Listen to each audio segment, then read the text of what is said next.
Welcome back. Today's question is, after your thread on Twitter concerning theological training, and given that you're currently back in the UK, could you share with us what you think the best avenues for theological training are for people in the UK?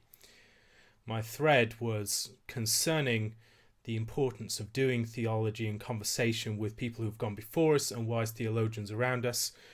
And I wrote, it is also best done by people who actually have theological training.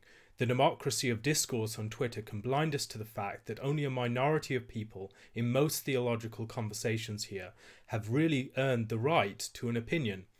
It is great to have broader and more open conversations about the Bible and theology here, yet there are reasons why we've expected people who express public opinions on theology to have extensive theological education and to be subject to rigorous stress testing of their ideas.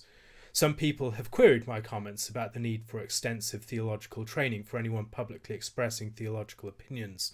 Others have read too much into them. Let me unpack them.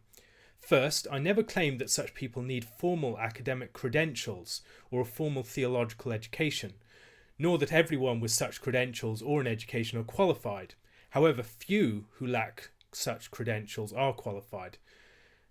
Second, I never claimed that you must have extensive theological training to hold theological opinions. Rather, that extensive theological training really is important for people who publicly express theological opinions. Why is this important? Among other reasons, because as we express theological opinions publicly, we increasingly assume the responsibility of teachers who face a much stricter judgment. Twitter blurs the boundaries between public and private, and we must take care of our speech. Third, why do I use the term training? Mostly to contrast with the approach of the dilettante. The dilettante dabbles on their own terms and isn't really subject to anyone. Their knowledge is typically highly uneven, shaped and constrained by their private concerns. Training, by contrast, whether formal or informal, isn't just dipping into a subject as a dilettante, but involves submitting to a pedagogy, apprenticing oneself to masters and gaining competence in a body of teaching. Trained persons approach theology as a discipline. Finally, in publicly expressing one's theological opinions, one should expect oneself to be held accountable for your words by others, sharply criticised if you are wrong, etc. Challenge and attack properly comes with the territory. And so the importance of this is the importance of theological training and theology as a discipline. Now, for this to occur, it really helps to have some sort of formal theological training. My theological training has been in a more seminary context in the Evangelical Theological College of Wales, that has since become the Union School of Theology in Bryntyrion, near Bridgend. And then later on I went to St Andrews in Scotland and studied there at St Mary's, did a master's there, and then went on to Durham to do my PhD at the university here. Now, those things give different strengths and different foci for your theology. The training that I did at the Evangelical Theological College of Wales was very good at placing my theology within the context of the church and in the service of the church and in the context of ministry. And that was really a fundamental basis for much that went later on. I don't think I would have benefited in quite the way that I did from my later theological training had it not been for that foundation and that orientation to the life of the church. So when we're talking about training and talk about apprenticeship to masters, I talk about a body of knowledge that you need to gain and the importance of a pattern of education. This requires a sense of the body of people, the community of learning that you're responsible to. And as Christians and as theologians, we are responsible to not just the theological guild, but to the church. And so if you're just studying within an academic context like a regular secular university, I think you can easily miss that sense of responsibility to the life of the church. And that's something that I really gained within that context in the Evangelical Theological College of Wales. If you do not have that sort of training, you will need to add that in somehow. And there are ways to do that. There are ways to connect yourself strongly with the life of the church, to ensure that your theology is always being outworked in some sort of ministry, and there's a sense that your theology is not just for the sake of an academic pursuit, certainly not an individual academic pursuit, but is for the sake of the well-being of the church more generally. The benefit of the education that I received in places like St Andrews and Durham was the outward-looking tendency of the university, where you're engaging with people across a range of different disciplines. You're situated in a social context where you're constantly interacting with people who aren't studying theology and people who are thinking at the top of their fields. You're being stimulated to think about things in ways that you would not otherwise. You're also being exposed to a far greater range of opinions and viewpoints regarding Scripture, and it's challenging, it pushes you. But approached well, it can strengthen you. It can force you to develop stronger arguments for your opinions, stronger arguments than if you were just surrounded by people who agreed with you. The other benefit that you have is a greater degree of resources. You have the intersection, certainly, of the life of the university, for instance, in Durham, the life of the university, the life of the cathedral, and the life of Cranmer Hall, where people are training for ministry. And there are ways that you can situate yourself in that intersection between these different realms of activity in ways that are very fruitful for your theological enterprise. And so there are many ways in which, even if you're situated within a context which is ostensibly one of the academy, there are ways to connect that with the life of the church. So certainly within the context that I think we have within the UK, where theological departments are often very closely associated with the Church of England and tied in with its life. The other thing that you find is that your education will depend far more upon your peers than you might expect. It's your social groups and your friendships that really bear the weight of your theological education. And so for me, the friendships that I've formed in different places, those have been the things that have really shaped my theological education considerably more than the actual formal teaching. The formal teaching ensured that there was a certain shape to my theological training so that certain bases were covered. But you'll find that that doesn't really take you very far in terms of the larger purpose of mastering a body of material and gaining a training and mentorship and all these sorts of things. You won't find it sufficient for that. It may be often necessary and helpful towards that end, but its benefits can often be found chiefly in the people it brings you into contact with. And so the conversations that have been formed through peer groups that have been brought together by theological training, those have been far more formative for me than the actual formal classroom experience. The other thing I've found, my theological education has mostly taken place in online contexts. Much of the things that I've been exploring have been shaped by conversations, by contexts of discourse that are not UK ones. And so I've been interacting with a lot of people in the US on email discussion lists, on fora, and in blogs for well over a decade. And that interaction, particularly in the context of a blog, which is a place where you're forging your own independent voice, but ideally, certainly in the past, in an aerated community of conversation with others. And you're exploring, and it can sometimes be a sort of theological sandpit where you explore ideas, stress test them, and see how far they can go. And that I've found incredibly fruitful and helpful.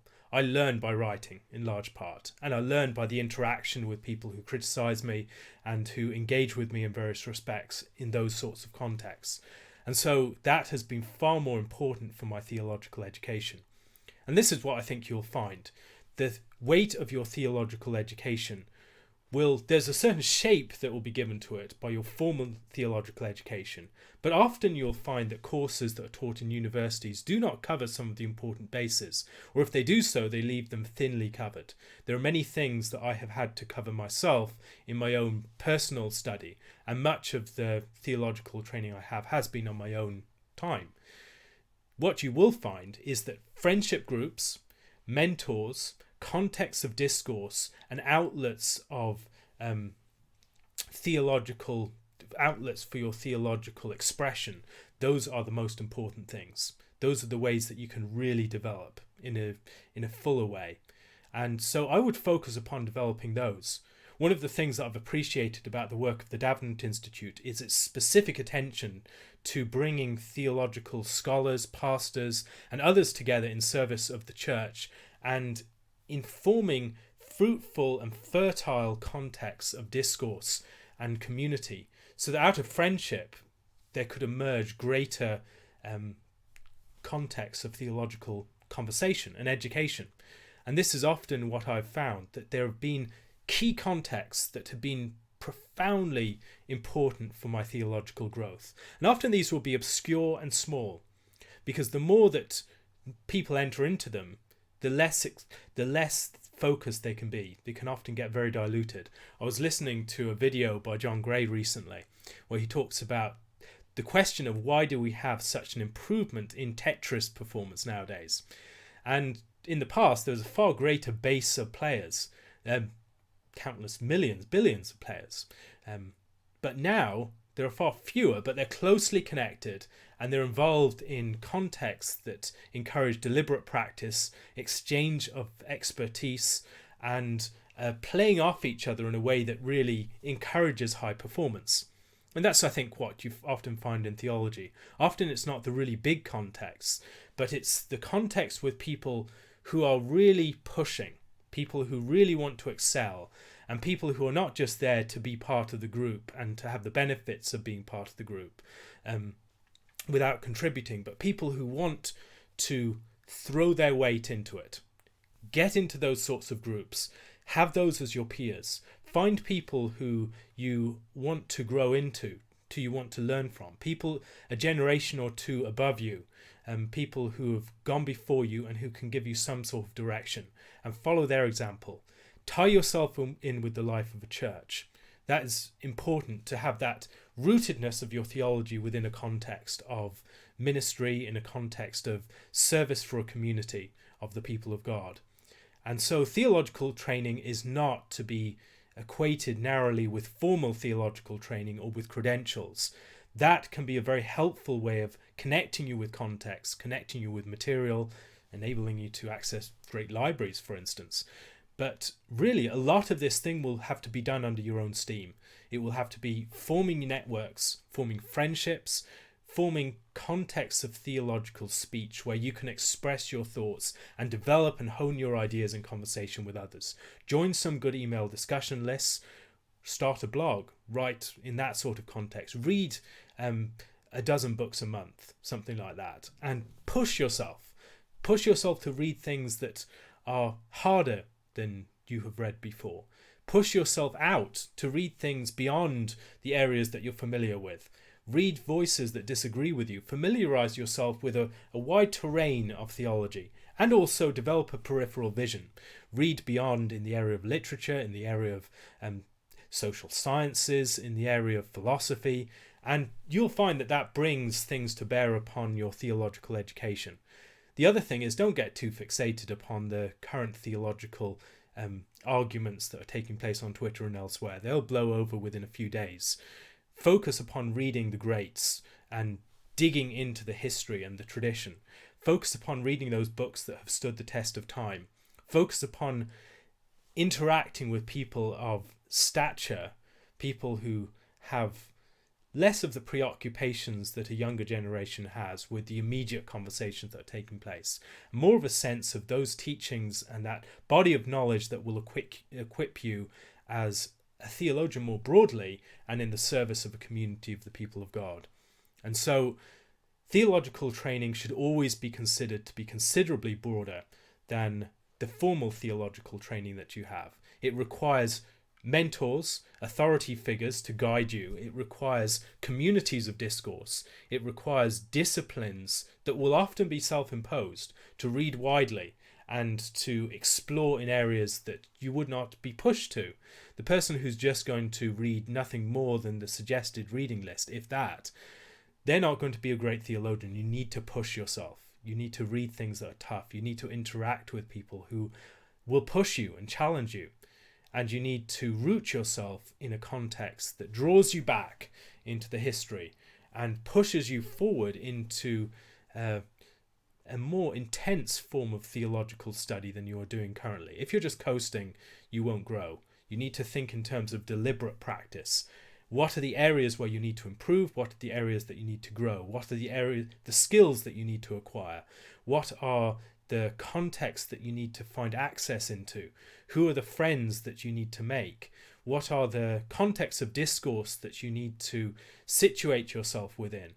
What are the means of expression, the forms of the writing that you need to do to understand things a bit better?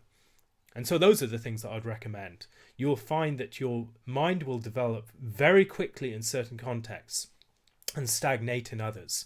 Learn the difference between them. Learn the importance of choosing your peers wisely and choosing a good library. Don't waste your time on books that aren't helping you to grow. Much of the books that people recommend aren't worth reading. Focus upon those books that really push you, really help you to grow. And often those will be the books that you disagree with. Those books that rub you up the wrong way. Those books that surprise you and unsettle you. And those are often books that will push you to think differently, to develop your thinking in response. And then think about those things in conversation with others. Learn what they have learnt and share their bodies of insight. And that is something I've found incredibly helpful. For instance, an email discussion lists. Listening in on people talking about their expertise, their areas of expertise, which aren't mine. Areas where I feel weak, but yet they can really assist me. I hope this is of some help. If you have any further questions, please leave them on my Curious Cat account. If you would like to support this and other videos, please do so using my Patreon account. I now have a new blog devoted to podcasts and videos, adversariapodcast.com, and you can see the link to that below. Thank you very much for listening, and Lord willing, I'll be back again tomorrow. God bless.